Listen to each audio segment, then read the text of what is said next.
Good morning, and welcome to another segment of the Werff Report for February 3rd. Keep America vigilant. Till 23.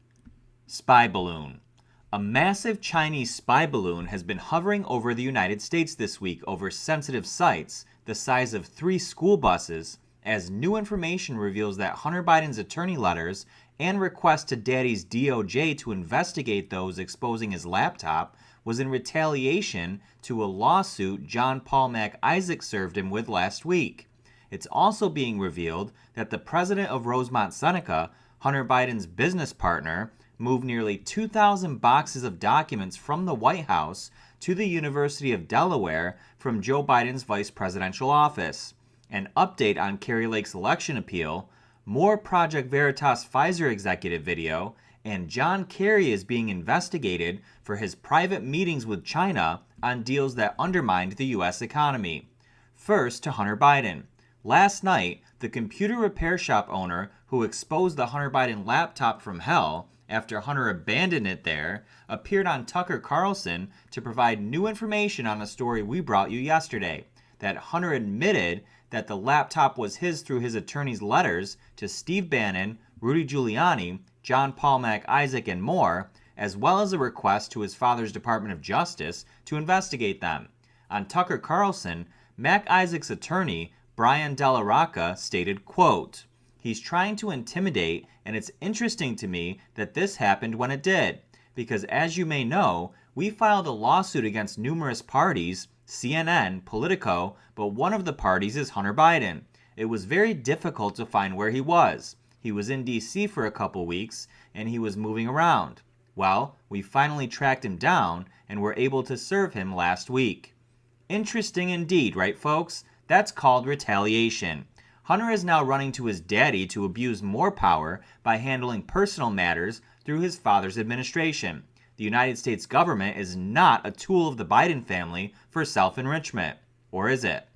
In an even bigger development, Hunter's business partner and president of Rosemont Seneca, Eric Schwerwin, was in charge of moving about 1,850 boxes of files, which included 415 gigabytes of electronic records, from Joe Biden's vice presidential office in D.C. to the University of Delaware in 2012. The files, said to be archival records from Biden's Senate career, arrived at the university on June 6, 2012. Were there classified documents in those? I'll bet you there were. Next, to the Chinese spy balloons that are currently over the United States. A video that surfaced online from Billings, Montana, shows the circular balloon in the sky with a bunch of satellites and likely sensors on the bottom of it. Take a look. Well, hello everybody. I am sitting in my driveway here in Billings, Montana, and right now there is a ground stop on our airport, and this thing is up in the sky, and I have no idea what it is. It's been there stationary for about the last 35 minutes. For those of you who think this might just be the moon, it is not the moon. The moon is off to my right. I can see it. This is significantly smaller than the moon.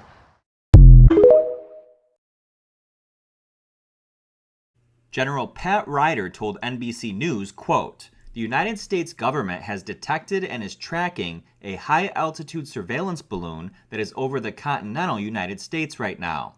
On Wednesday, flights were temporarily grounded, and the balloon is the size of 3 school buses. That is massive." The U.S. military reportedly presented several options to Joe Biden, but ultimately they decided not to shoot the balloon down, saying the debris could injure civilians. Conflicting reports say that Joe Biden wanted to shoot the balloon down, but the Pentagon refused, while others say it was the other way around. But get this, the balloon was hovering over sensitive sites, including nuclear sites in the area.